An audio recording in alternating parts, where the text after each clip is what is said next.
Hey guys, in this video I want to show you how to make a Vellum simulation in Houdini by manipulating some constraints and doing two types of simulations, so let's dive.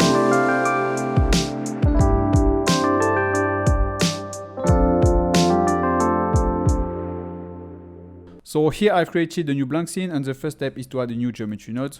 You can dive inside and the first step is to create the base geo. So to do that, let's add a spheres. So here you can press P to open the parameter of this node. So here for the settings of the spheres, I will change it to polygon and I will decrease the radius on the x-axis to 0.25 instead of 0.5 and I will increase the frequency to 10.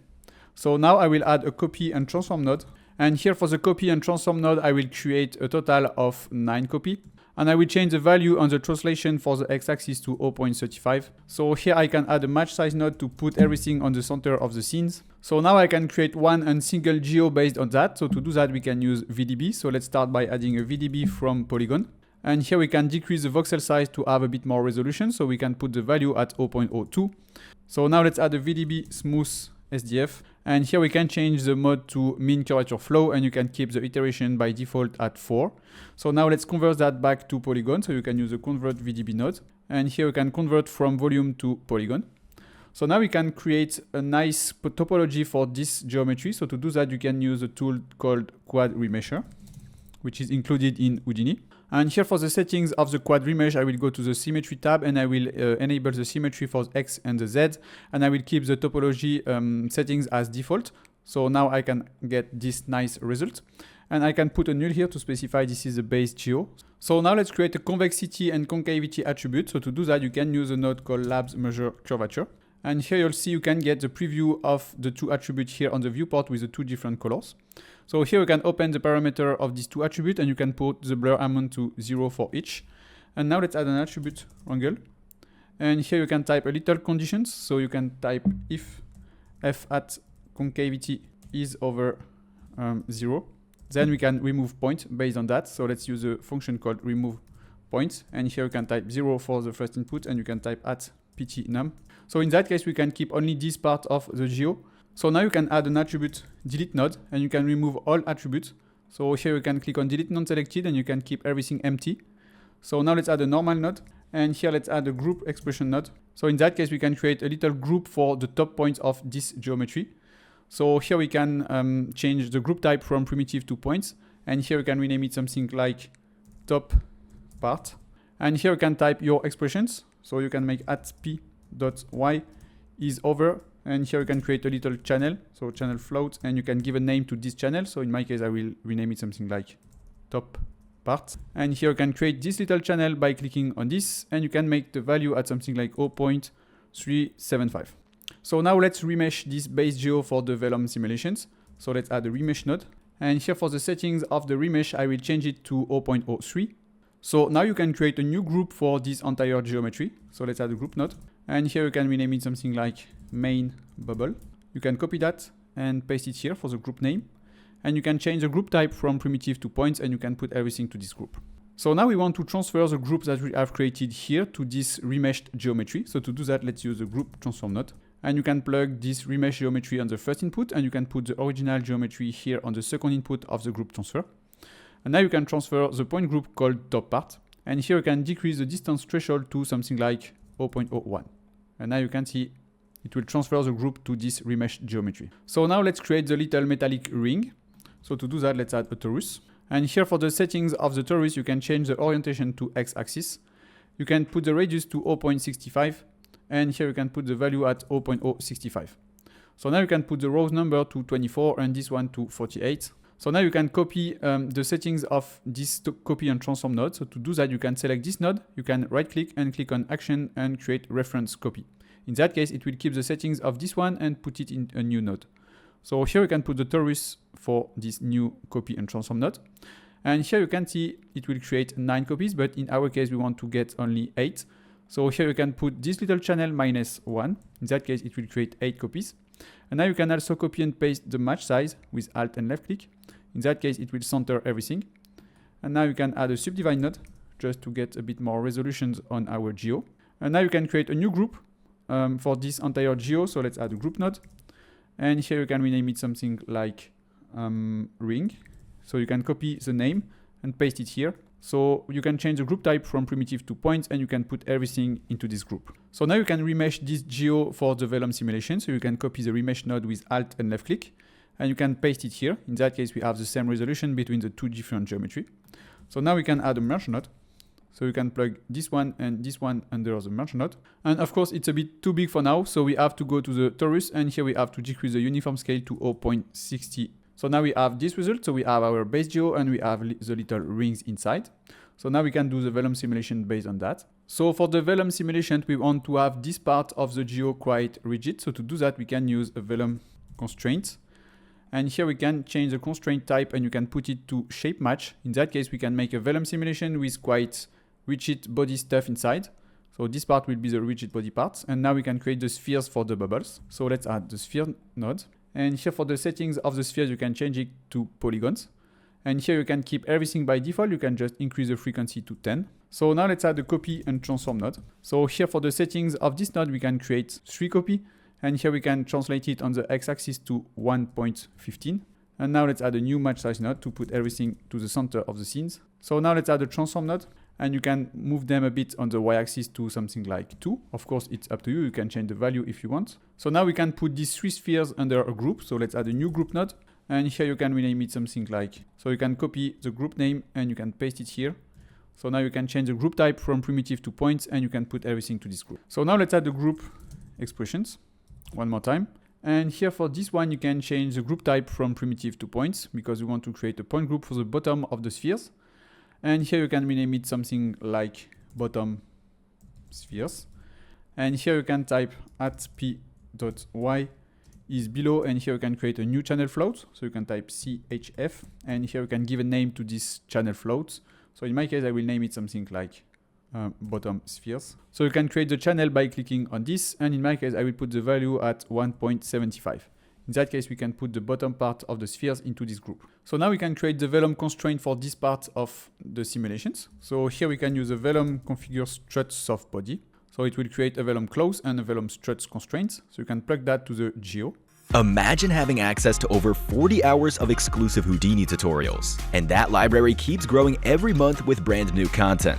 On Artilabs, you'll find in-depth Houdini tutorials covering motion design, simulations, product visualization, and more.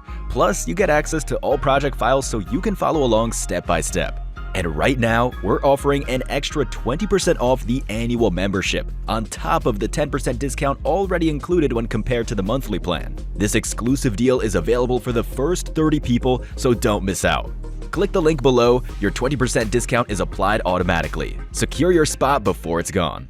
So here for the Vellum close constraint, I will increase the bend stiffness to 1000, and everything else is by default. And for the Vellum struts constraint, I will decrease the stiffness to the lowest value here. So now we can add 2 merge, one for the geo and one for the constraints. So take the output of the geo of this one and plug it into the first merge node. Let's take the geo output here and plug it here and do the same for the constraints. So this is the first constraint and this is the second constraint. So now we can add a Vellum constraint. So you can plug the geo here on the first input and you can plug the constraint on the second input. So here for this new Vellum constraint, you can change the constraint type and you can put it to glue. And here you can put the group type to points. And here for the first group, you can select this group that we have created for the spheres. So in my case, it's called bottom spheres. So you can select the group here. And for the target geometry, you can put that to points. And you can select the group that we have created here, which is top part in my case. So here you can select the group by clicking on this, and I will select the top part. So now I can increase this value to 10, and I will increase the constraint per point to 3. And here I will put the stiffness to maybe 10. So here I will create a group for this specific constraint. So in that case, we can manipulate this constraint inside the Vellum solver. So here you can create the group, and you can rename it something like stretch glue.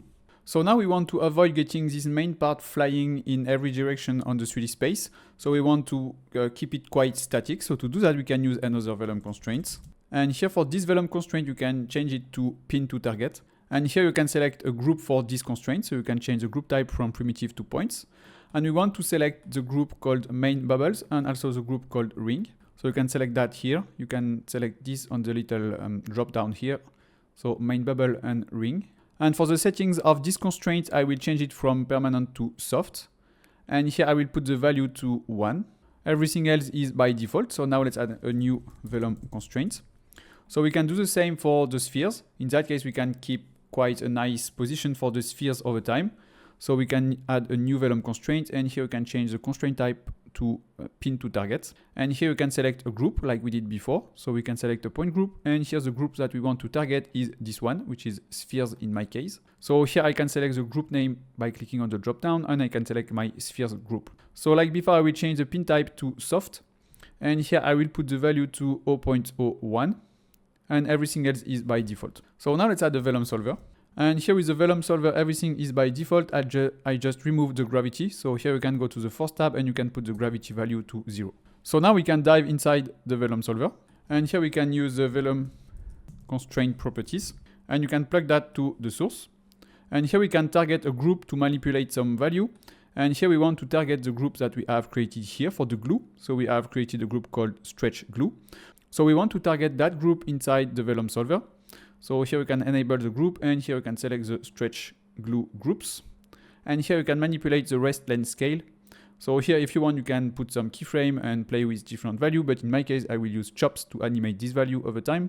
So here I can right click on this value. I can go to motion effects, and here I will choose my wave settings. So it will create a sine wave value. So in my case, I will select the wave, and here I will change the period to 3.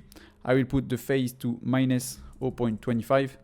I will put the offset to -1, and here I will put the amplitude to 0.5, otherwise it will be a bit too big, and I think it's quite good. So if you go to the motion effects view, you can see the value will change from 1 to 0 and move over time in that case. Of course, you can play with different settings if you want to increase the amplitude, increase the period, and so on, but in my case, I will keep it as it is. So now you can put that in cache, so let's add a file cache node, and here you can rename it something like Vellum Geo.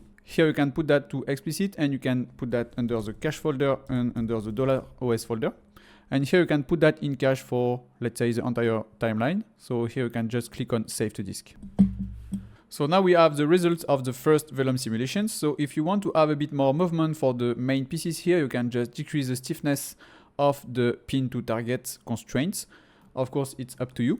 So now we can dive in the second Vellum simulations, and maybe it will be better to create the file cache with the Vellum IO instead of this. In that case, we can save also the constraints. So you can remove that, and let's use the file, Vellum IO. And here you can rename it something like Geo Vellum. And here you can put the path to explicit, and you can put that under the cache folder and under the $OS folder.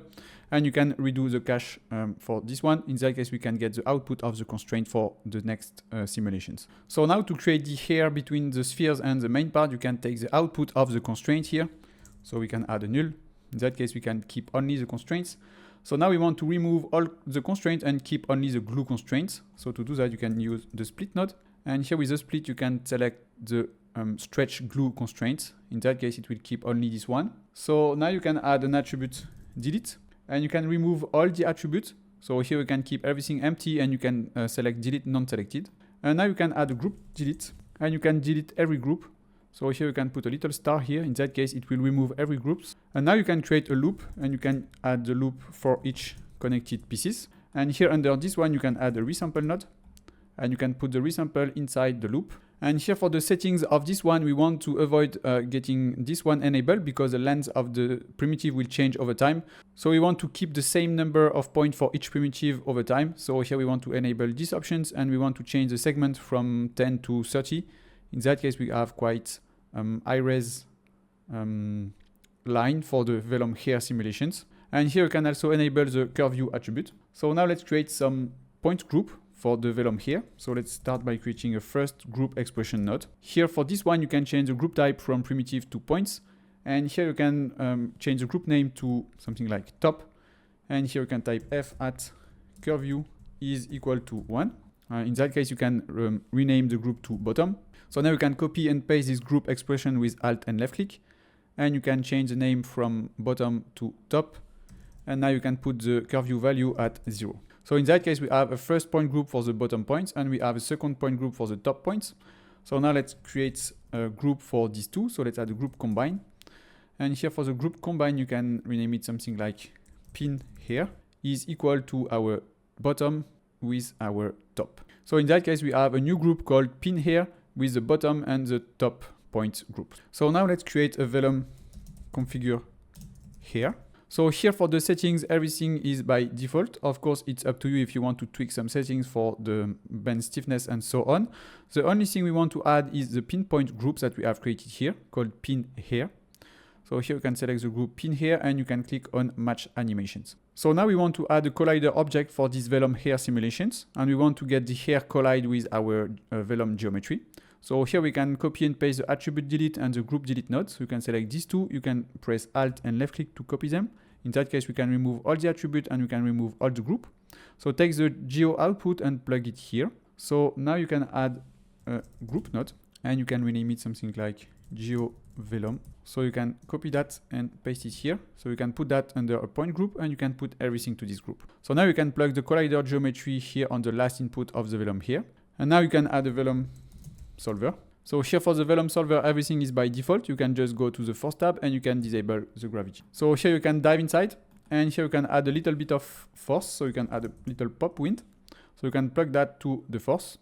And here you can put the amplitude to something like 0.5 and the swirl size to 0.2, and everything else is by default. So now we have this result for the Vellum here. You can put that in cache. So you can add a file cache node. And here you can rename it something like Vellum here. So you can put that in explicit and you can put that under the cache folder and you can create a new $OS folder, which is the name of the node. And you can put that in cache for the entire timeline. So here you can click on save to disk. So now we have our final Vellum hair simulations. So let's add a subdivide node. You can keep the depth at 1. Now let's add a smooth node. And here you can smooth the position just a bit. So you can increase the strength to, let's say, 50. So now let's add an attribute delete and you can delete every attribute. So click on delete non-selected. So now let's add an orient along curve and let's add a sweep node. So here with the sweep node, you can put that to round tubes and you can decrease the radius to something like 0.004. Of course, it's up to you if you want to get something a bit more thick or not.